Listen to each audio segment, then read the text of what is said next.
नमस्कार मित्रांनो, जीडीएस मध्ये सिलेक्शन नाही झालं तर अशा 5 ठिकाणच्या नोकऱ्या आहेत ज्या की तुमचं करिअर उज्ज्वल भविष्य तुमचं घडू शकतात. ज्या विद्यार्थ्यांचं 10वी बेसवर स्वप्न आहे की सरकारी नोकरी लावून घ्यायचं, त्यांनी जीडीएस ला फॉर्म भरला होता. कारण तिथं स्पर्धा काहीच नव्हती, फक्त कॉम्पिटिशन ही मार्क व तुमच्या पर्सेंटेज वरती डिपेंड होती. खूप जणांचं सिलेक्शन झालं, खूप जणांचं सिलेक्शन त्या ठिकाणी झालं नाही आणि खूप जणांचं सिलेक्शन येणाऱ्या पुढील लिस्ट मध्ये होणार आहे. परंतु ज्यांचं सगळ्या लिस्ट लागेपर्यंत होणार नाही त्यांच्यासाठी अशा 5 10वी बेसिस वरतीच जॉब आहेत जे की त्यांचं पुढे भविष्य अगदी चांगल्या प्रकारे घडू शकतात. स्टेप बाय स्टेप बघूया त्या भरत्या कोणत्या आहेत आणि त्यामध्ये नेमकं पॅटर्न कसा असणार आहे, किती तयारी करावी लागणार आहे, स्पर्धा कशी असणार आहे. सर्वात पहिली मित्रांनो, इंडियन रेल्वे आरआरबी मध्ये सगळ्यात मोठी इंडिया मधली 1 ते 2 वर्षांनी येणारी भरती असती आणि याच्यामध्ये व्हॅकन्सी सुद्धा जीडीएस सारख्याच हजारो प्रमाणामध्ये व्हॅकन्सी असतात मित्रांनो.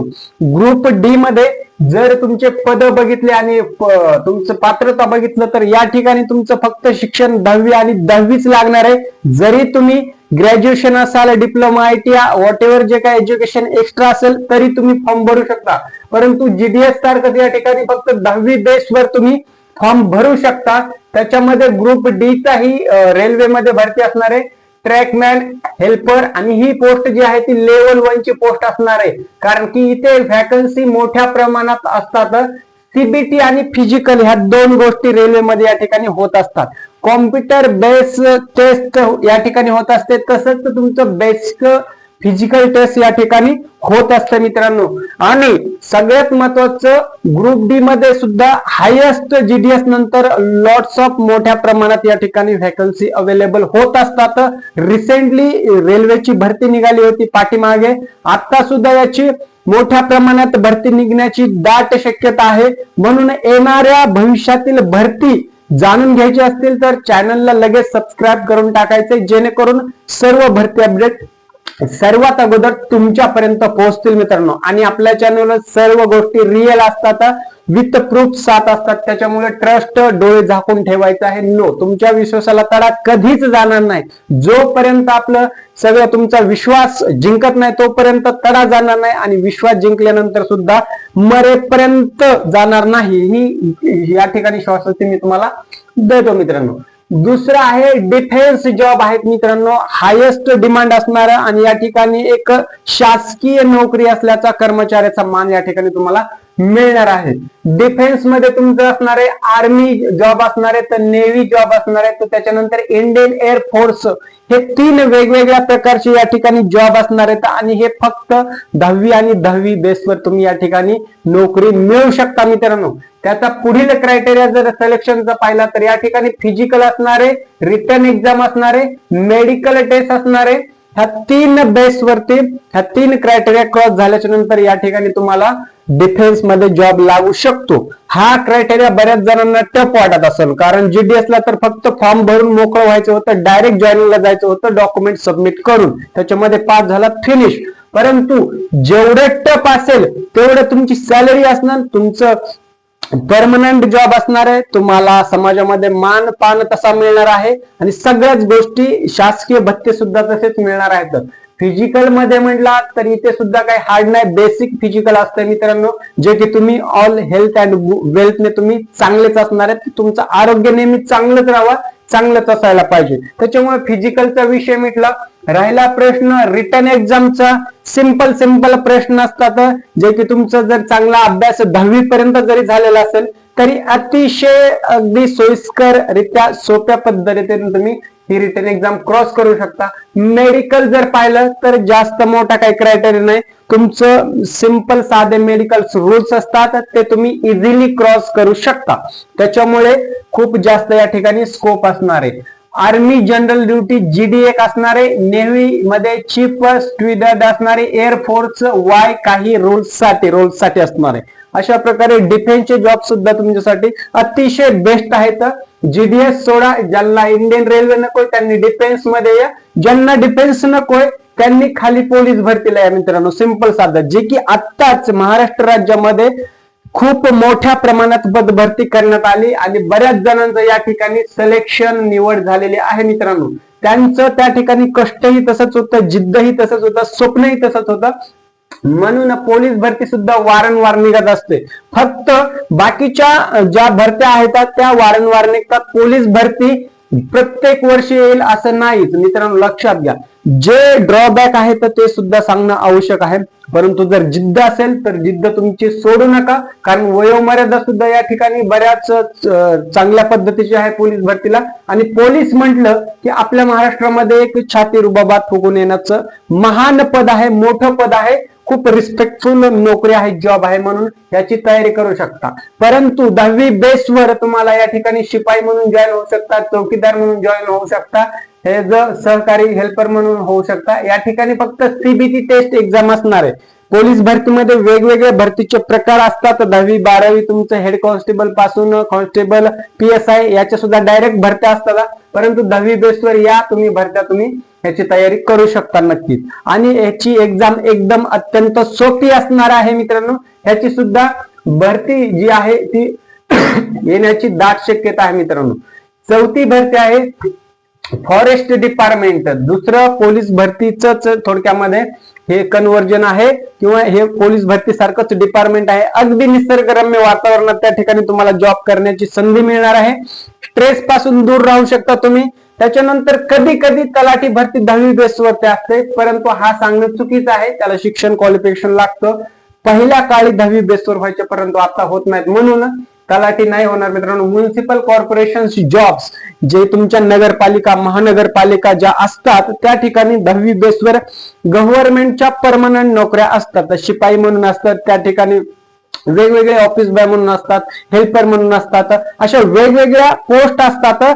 त्या ठिकाणी पगार सुद्धा चांगले मिळत असतो आणि तुम्हाला शासकीय भत्ते मिळत असतात. म्हणून महानगरपालिकेत नगरपालिकेत येणाऱ्या 10वी बेसवर भरतीवर सुद्धा तुम्ही नक्कीच लक्ष ठेवा. इलेक्ट्रिसिटी डिपार्टमेंट मध्ये तुम्हाला या ठिकाणी हेल्पर म्हणून जॉब मिळू शकतो. आता सगळ्यात महत्वाची गोष्ट आहे मित्रांनो, नुकत्याच झालेल्या भरत्या. आता रिसेंटली कुठल्या भरत्या आहेत 10वी बेसवर, जे की तुम्ही GDS मध्ये सिलेक्शन मिस झाले म्हणून तुम्हाला त्या ठिकाणी फॉर्म भरायचा आहे. लक्षात घ्या, खूप मोठ्या संधीत आता चौकीदार म्हणून आदिवासी विकास विभागामध्ये जागा निघलेल्या आहेत, ज्याच्यावर की आपण व्हिडिओ बनवला आहे. ज्यांनी पाहिलं नसेल त्यांनी लगेच पाहून घ्या. फॉर्म भरायला सुरू करा.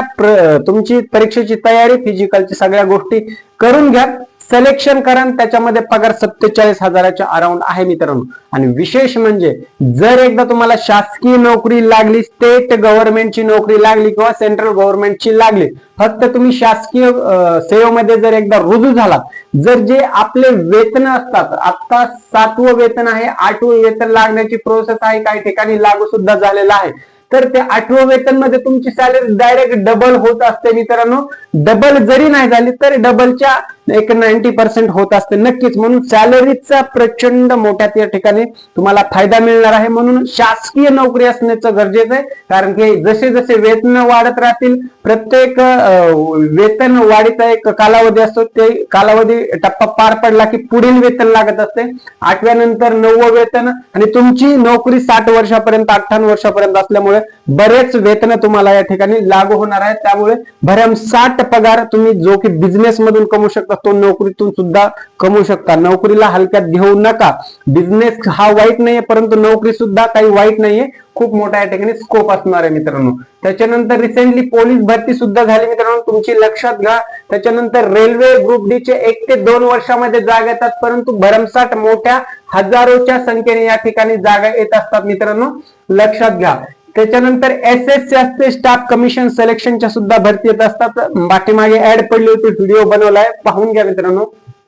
त्याच्यानंतर मल्टीटास्किंग स्टाफ लाईक GDS सारखीच ही परीक्षा असते, परंतु ही थोडीशी कॉम्पिटेटिव्ह असते, स्पर्धा या ठिकाणी जास्त असते ऍज कम्पेअर्ड टू GDS. म्हणजे GDS ला कंपॅरिझन करून जर तुम्ही पाहिलं, खूप साठ्या भरमसाठ 10वी बेसवर 12वी बेसवर डिप्लोमा ग्रॅज्युएशन आहे, त्या सगळ्या विद्यार्थ्यांना जे बेरोजगार आहेत, ज्यांचं स्वप्न नोकरीचं, त्यांच्यासाठी खूप मोठ्या संधी असतात. चौकीदारची आता आदिवासी विकास विभागात ज्या आता तुम्हाला सांगितलं ती. त्याच्यानंतर आर्मी मध्ये तुम्हाला चान्स असणार आहे, नेव्ही मध्ये असणार आहे. सगळ्यात महत्वाचं, सगळ्या भरत्या तर वारंवार येत राहतात. जर तुम्ही भरतीचं ऑनलाईन गुगलला जरी पाहिलं तर भरमसाठ मोठ्या प्रमाणात या ठिकाणी भरत्या येत असतात, परंतु भरत्या आल्यान फॉर्म भरून झालं काम होत नाही. त्याच्यासाठी तुमचा अभ्यास हा स्ट्रॉंग असला पाहिजे, तुमचं डेली कन्सिस्टन्सी असलं पाहिजे. अभ्यास कशा पद्धतीने करायचा, सिंपल साधं, ग्रुप डी असू, सी असू, ए असू, बी असू, क्लास 1 असू, इव्हन एमपीएससी मधल्या तुमच्या एक्झाम असू, सरळ सेवेच्या किंवा राज्यसेवेच्या, व्हॉट एव्हर कुठलीही स्पर्धा परीक्षा थोडक्यामध्ये प्रायव्हेट असो या सेक्टर, जर त्याच्यामध्ये लेखी एक्झाम होणार असेल तर बेसिक स्टडी जो असतो मित्रांनो तो तुमचा मॅथ प्लस रिझनिंग असतो. बेसिक मॅथ कन्सेप्ट, रेशो असतो, प्रॉफिट लॉस असतो, डिस्टन्स वर काही क्वेश्चन्स असतात. रिझनिंग बुद्धिमत्ता चाचणीमध्ये अॅनालॉग असतो मित्रांनो, तुमचं ब्लड रिलेशनच्या गोष्टी असतात, अँगल ट्रायंगल असतं, नंतर नाते संबंध असतात, त्याच्यानंतर वेगवेगळ्या कन्क्लूड करणाऱ्या तुमचं बुद्धी तर्क किती चालतं ह्या चेक करण्यासाठी रिझनिंग मध्ये या ठिकाणी प्रश्न विचारले असतात. कोडिंग डिकोडिंग असतं, त्या ठिकाणी बऱ्याच गोष्टी असतात. त्याच्यानंतर GK plus current affair, general knowledge आणि करंट अफेअर, चालू घडामोडी या ठिकाणी तुम्हाला वारंवार रीड करणं गरजेचं आहे मित्रांनो. आणि शेवटी सगळ्यात येतं, जर काही परीक्षेला फिजिकल सुद्धा लागू असेल, जसं की फॉरेस्ट गार्ड म्हणलं की फिजिकल आलं, पोलीस भरती म्हणलं की फिजिकल आलं, चौकीदार म्हणलं की नॉर्मल का होईना पण फिजिकल आलं, म्हणजे फुल नाही फुलाची पाकळी सगळ्या परीक्षामध्ये थोडक्यामध्ये 10 बेसवर फिजिकल लागणार आहे. म्हणून ज्या ज्या ठिकाणी फिजिकल लागतं तुमचं हाईट वेट सगळं मेंटेन ठेवायचं. डोळ्याला काही इजा असलेली नाही चालणार, ऑपरेशन झालेलं नाही चालणार. काही ठिकाणी प्रॉब्लेम येऊ शकतो, असं नाही की ज्यांचं झालंय म्हणजे त्यांना संधीच नाही, प्रॉब्लेम येऊ शकतो, परंतु त्याच्यावर उपाय आहेत. कोणाचे असे प्रॉब्लेम असतील तर कमेंट बॉक्स मध्ये कमेंट करा. म्हणून जीडीएस मध्ये जरी झालं नसेल तरी तुम्ही या सर्व येणाऱ्या भरती तुम्ही तयारी करा, अभ्यास करा. काही प्रश्न डाऊट असतील तर कमेंट बॉक्स मध्ये कमेंट करत राहा मित्रांनो. आणि आता लेटेस्ट येणाऱ्या भरतीसाठी अपडेट जाणून घेण्यासाठी जास्त व्हिडिओ शेअर करा आणि चॅनलला सबस्क्राईब करा, जेणेकरून सर्व अपडेट रिअल माहिती तुमच्यापर्यंत पोहोचण्यास नक्कीच मदत होईल मित्रांनो. इथेच थांबतो, भेटूया नवीन अपडेट सोबत. तोपर्यंत जय हिंद आणि धन्यवाद. राम राम मित्रांनो.